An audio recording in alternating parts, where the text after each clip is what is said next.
பார்த்ததில் எனக்கு ரொம்ப ரொம்ப சந்தோஷம். ரொம்ப நேரம் நான் வீடியோ போடல, ஏன்னாக்கா புது வீடு கட்டிக்கிட்டு இருந்தோம், அதனால் அந்த டென்ஷனே ஓடிட்டு இருந்துச்சு.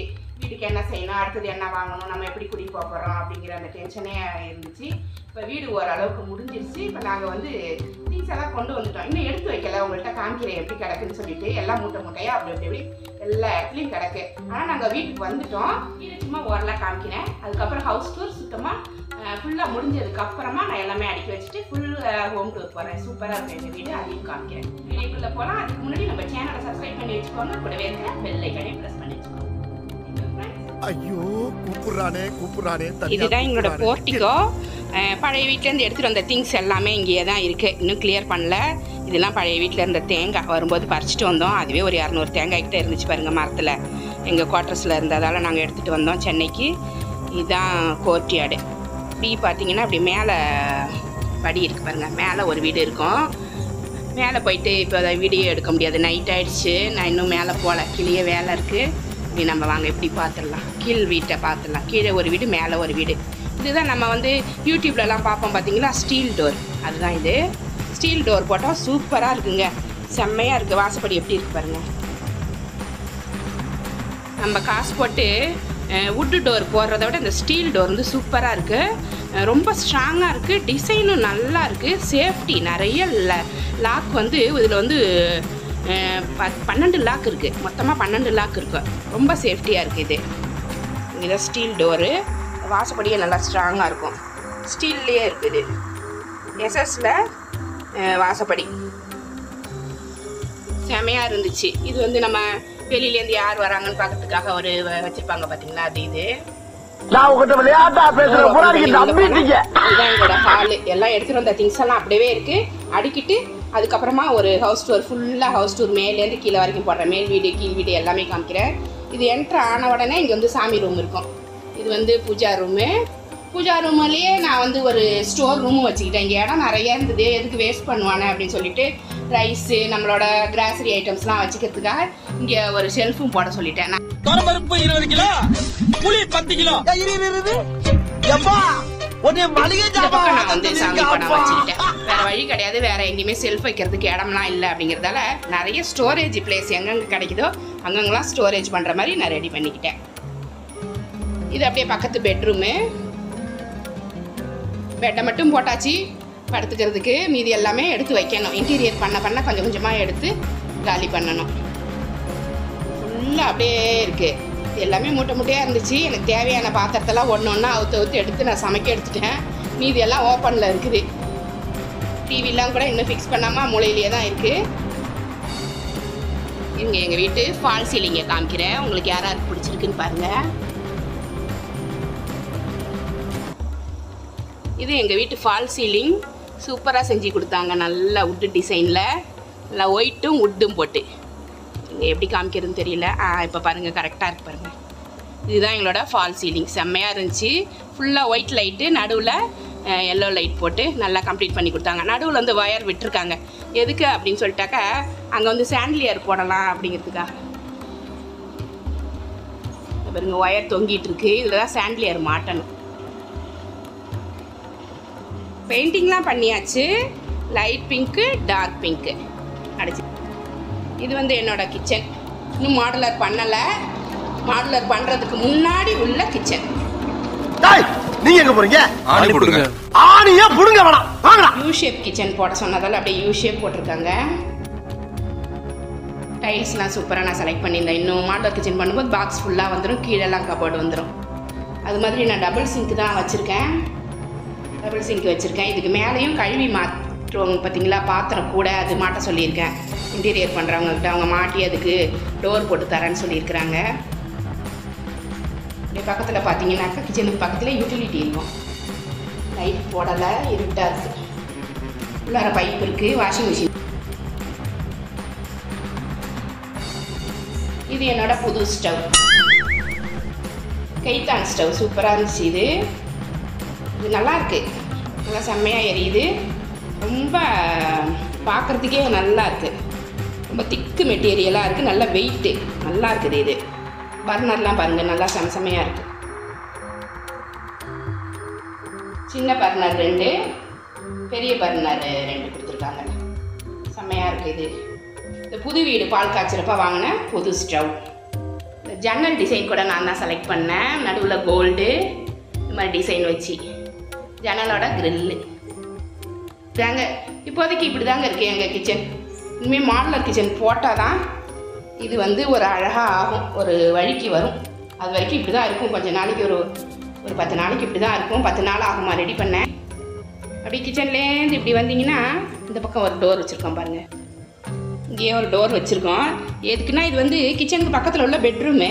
நான் அங்கே தான் டைனிங் டேபிள் போட்டிருக்கேன். அதனால் இங்கே ஒரு டோர் வச்சு இப்படியே போகலாமே சாப்பாடுலாம் எடுத்துக்கிட்டு அப்படின்றதுக்காக நான் இங்கே ஒரு டோர் வச்சு இப்படி போய்க்கலாம். இங்கே வந்து டைனிங் டேபிள் இருக்குது. பக்கத்தில் எல்லா திங்ஸும் அப்படியே இருக்குது. எல்லாமே எடுத்து வைக்கல.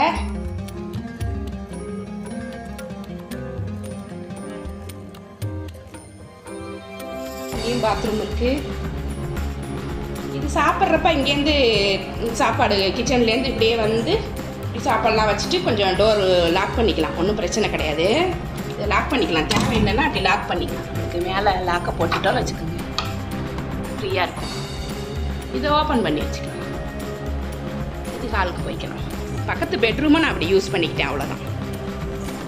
சொன்ன பார்த்தீங்களா ஸ்டீல் டோரு பாருங்கள், லாக்கு சூப்பராக நிறைய லாக் இருக்கும். இது ஃபுல்லாக புல்லட் மாதிரி வெளியில் வரும்.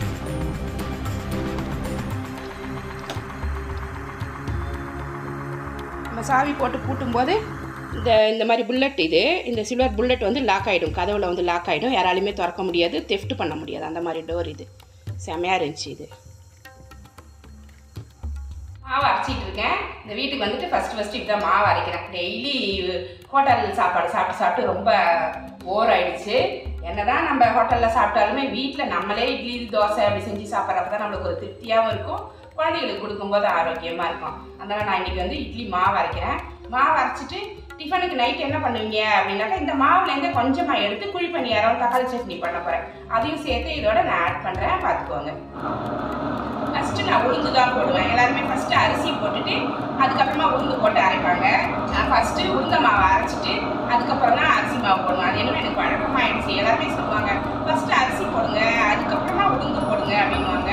எனக்கு ஃபஸ்ட்டு உளுந்து போட்டுட்டு செகண்ட் வந்து அரிசி போட்டு அரைச்சோம்னா என்னமோ அந்த பிசு பிசுப்பாக இருக்கும்ல, உளுந்தோட பிசு பிசுப்புனா அதெல்லாம் அந்த அரிசி மாவு போயிட்டு க்ளீன் பண்ணிவிடும், வாஷ் பண்ணுறதுக்கு ஈஸியாக இருக்கும். அதனால் நான் ஃபஸ்ட்டு உளுந்து தான் போடுவேன். மம்மி இன்னைக்கு என்ன சாப்பாடு? டிஃபன் என்ன இன்னைக்கு? டிஃபனா இன்னைக்கு வந்து வீட்டுக்கு வந்து இப்போ தான் ஃபஸ்ட் டைம் மாவு அரைச்சிருக்கேன். அதனால் புது மாவாக இருக்குது இட்லி மாவு. அதை வந்து இன்னைக்கு நைட்டு குழி பணியாரம் தக்காளி சட்னி, உனக்கு பிடிச்ச தக்காளி சட்னி ட்ரை பண்ண. ஓகே ஓகே, சூப்பர், டபுள் டன்னு. செஞ்சு கொடுக்குறேன். சூப்பராக இருக்கும், சாப்பிடலாம் நம்ம. ஓகே, சட்னி அரைச்சிடலாம். ஃபஸ்ட்டு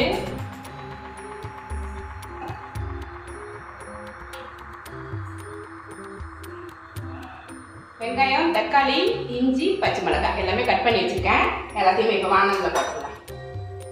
தக்காளி சட்னிக்கு இது போதும், நல்லாயிருக்கும். நான் பெரிய வெங்காயம் போட்டிருக்கேன். சின்ன வெங்காயம் போட்டிங்கன்னா செம டேஸ்ட்டாக இருக்கும், இன்னும் நல்லாயிருக்கும். என்கிட்ட சின்ன வெங்காயம் இப்போதைக்கு ஸ்டாக் இல்லை, அதனால் பெரிய எடுத்துட்டு போகிறேன்.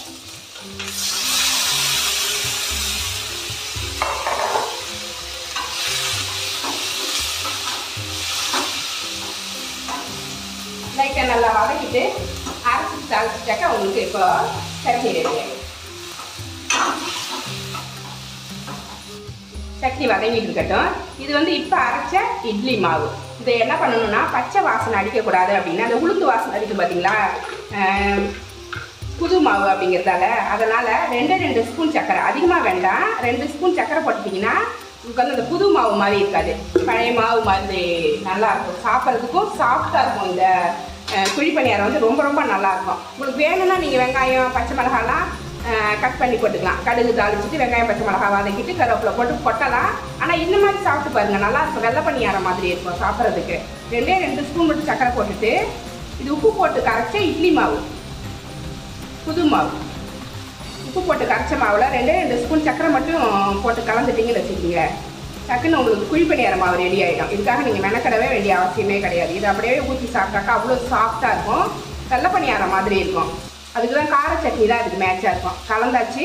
இனிமேல் இதை குழி பணியார சட்டியில் ஊற்ற வேண்டியது தான். இது ரெடி.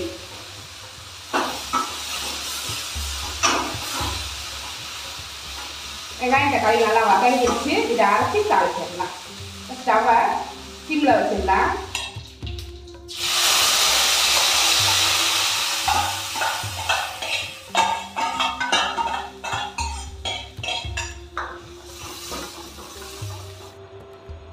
குழி பணியார சட்டி சூடாயிருச்சு. கொஞ்சமாக அப்படி எண்ணெய் ஊற்றிக்கோங்க. உங்களுக்கு விருப்பப்படி ஊற்றிக்கோங்க. ஏன்னா இது வந்து நான்ஸ்டிக் தான். கொஞ்சமாக ஊற்றினா கூட வேகும். ஆனால் நீங்கள் கம்மியாக வச்சுக்கணும். சிம்பிளாக வச்சுக்கணும். குழி பணியாரத்துக்கு மட்டும் கையில் வச்சிங்கனாக்கா வீணாக போயிடும்.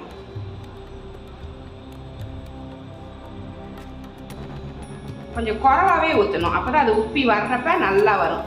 மாவு திக்னஸ் வந்து இப்படி இருக்கணும். ரொம்ப தண்ணி ஊற்றிடாதீங்க.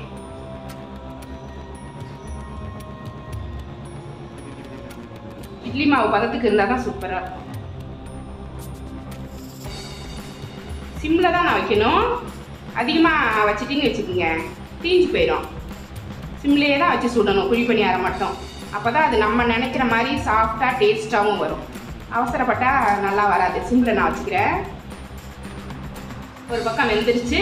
இந்த மாதிரி வேகணும். சிம்மில் இருந்தால் தான் பாருங்க, திருப்பி போட்டால் உங்களுக்கு தெரியும். நல்லா ஒயிட்டாக இருக்கு பாருங்க, வெள்ளை பணியாரம் மாதிரி சூப்பராக இருக்கா. இப்படி இருக்கணும். இப்போ தான் டேஸ்ட்டாக இருக்கும். அது நம்ம அதிகமாக வச்சிட்டோம்னா வீணாக போயிடும்.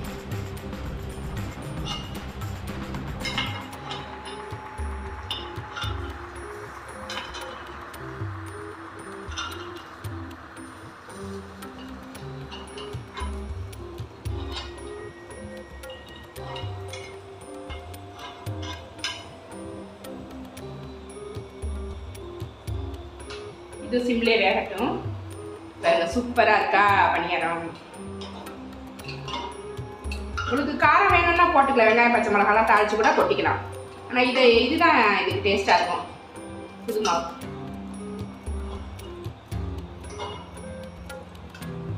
இது மாதிரி நம்ம ரெடி பண்ணிக்கலாம்.